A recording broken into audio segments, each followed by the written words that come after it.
I wanted to very briefly tell you about chills and things that have profoundly affected me in the way that EG does. You come here and people have talked about chills and goosebumps, and it's the thing that keeps us fascinated and keeps us curious. It's what I think makes us human. That song was obviously by Leonard Cohen, but made particularly famous, in my mind, by Jeff Buckley. And I played with Jeff Buckley in his last concert in Europe, when he sang Dido's Lament. And I didn't know who he was. I was a classical musician. And this man walked on stage. He didn't make the sound check. He just walked on stage. He'd come from a plane in Germany. He was wearing these amazing... He was like an angel, this guy. I mean, I just got married the week before, and I saw this bloke, and I thought, I think I'm straight, but he's beautiful.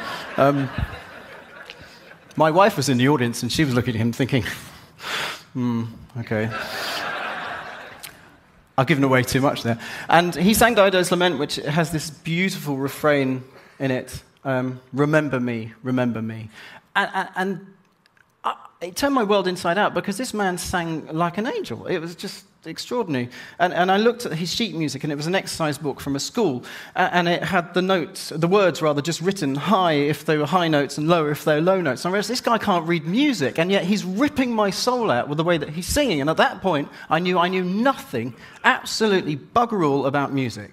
I had no right to sit on stage and be with somebody who just had that much music pouring out of him. I was head to toe goosebumps.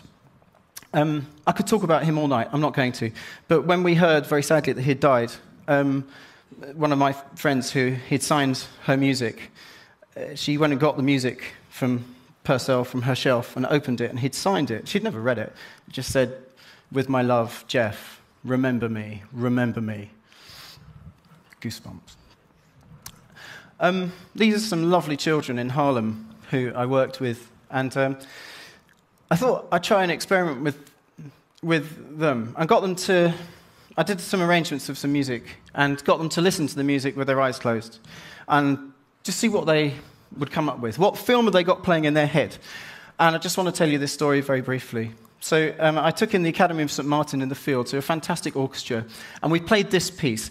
And we played it all the way through, and then at the end, this kid was like, it's like, okay, what do you think? And he said, right, okay, so, I was like, it's all right, you've got time. He said, so it's like mountains, but they're covered in grass because they used to be volcanoes, and it's kind of sunset, and there's this boy, and he's kind of happy, but he's sad because one of his sheep's gone missing, and so he's playing the flute because that's what he does to call the sheep back, and he's trying to get his sheep back, but it's beautiful, and there's these volcanoes, but they're covered in grass, and he's playing this tune. And I said, that's amazing, because that's what this is called. I have goosebumps now. Does anyone else have goosebumps? Do you? Seriously. It's a serious question. Why? Because it's a mystery. It's, what Max is talking about. It's that thing of, I'm hooked in by that. I think about, I get head-to-toe goosebumps, as I do when I think about Jeff. Now, there's a fantastic experiment done into a complete piece of bullshit, which is the Mozart effect. Excuse my French. The Mozart effect purports that if you listen to Mozart, it makes you intelligent. That's like saying, if I watch the Olympics, it makes me fit. Well, I've watched a lot of Olympics. Doing the Olympics makes you fit, very fit. Playing music can help your brain develop. We know that. So, anyway, a guy called Jack Panksepp decided to do a study into this. So he got some subjects all in one place, and he played them the Mozart Sonata for two pianos, because that's the one that everyone's telling us makes you really clever. And they all stood around. So he thought, play it again. All right, let's try something else. Let's play something by this lovely beat combo called the Pink Floyd. The final cut, and it came on, and there's one particular chord sequence, and they all suddenly they all ruffled their feathers at the same time. Oh yeah, they were chickens. Sorry, I should have mentioned that. And, sorry, I haven't got any... It's my bad. I haven't got any notes. I'm just making this up. But that's true. And he thought, that's interesting, there must be a breeze through the barn or something. And so he played it again, same point. They were having goosebumps, or rather chicken bumps in their case, which is amazing. And chickens are kind of fascinating because they are musical, you know, like most birds. And this is a lovely representation of how they sing. I could sing it to you, but I can't sing, it's hideous. But this is by a wonderful artist, polymath, who I'm sure a lot of you know, Athanasius Kircher. And this guy fascinates me. He gives me goosebumps. I'll tell you for what. This is his passport photo. Handsome chap, sort of 17th century. That's engraved in Rome in 1655. Well, he invented GarageBand. This is actually it's true. Sorry, Apple, you have absolutely nothing on this. It's public domain already. Because this is actually hardware and software. The hardware is a box into which you slot all of these different musical components, instrumentation, scales, and as you slot them in, it creates unique pieces of music. It's incredible. And there are other things that slot into with philosophy and maths. He just thought of this. He was just a sort of untrained Jesuit genius. He also invented guitars for the Grateful Dead. As you can see, this is a 17th century instrument with a bobblehead on top. Fantastic. This really pissed off Pythagoras because he only had a 6-string hexachord, and they always used to spell his name wrong on the gig posters, which is extremely upsetting for everybody. He also invented the Sonus system. As you can see, there's a fight going on down in the courtyard, and the sound travels up through the curly thing, and it comes out of the mouth of a statue, scaring the bejesus out of anybody who happens to be in the room at that time. This is nuts, but it's brilliant. It gives me chills. He also... Need I say more? This is a cat phone. It is an internet meme. It's real. He came up. He didn't make it, thank God. But this is the Muppet phone before Muppets were heard. Just extraordinary. I think, in my mind, he's the modern-day Johnny Ive. I really do. I think he's like that. Talking of which, I do wonder, does Jonathan Ive get really pissed off with predictive text? I wonder, because I've always wanted to ask him. So anyway, one of the things he did in one of his fits of genius was invent this organ, which is kind of to play music of the spheres. It's just the most incredible thing, and it's obviously a kind of a flight of fancy, but I thought it might be quite fun to play it for you. But before I do that, I want to tell you one other goosebump thing. As you can see, he was able to accurately notate what birds were singing. These are correct. There's cuckoos in there. What I particularly like is the complete dopehead at the end there, who's kind of a macaw or something, who's kind of just like want to hang us on. And if you actually say that Greek out loud, I think it says crazy, which is nice, really.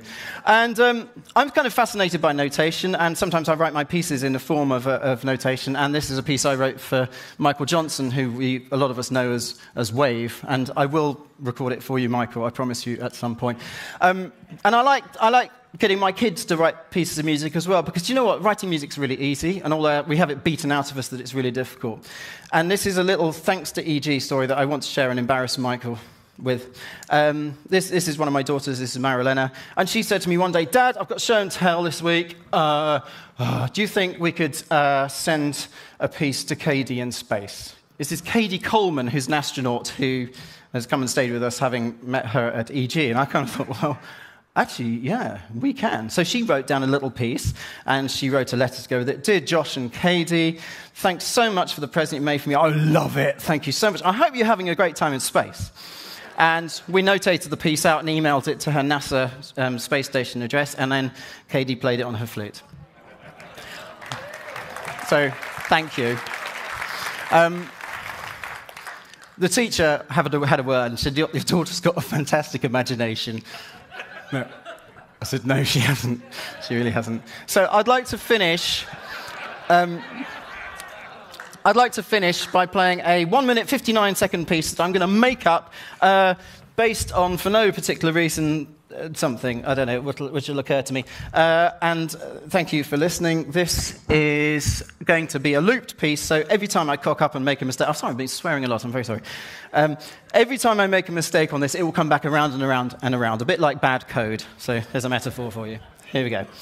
And it's sort of going to try and represent this, which is obviously chaotic.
Thank you.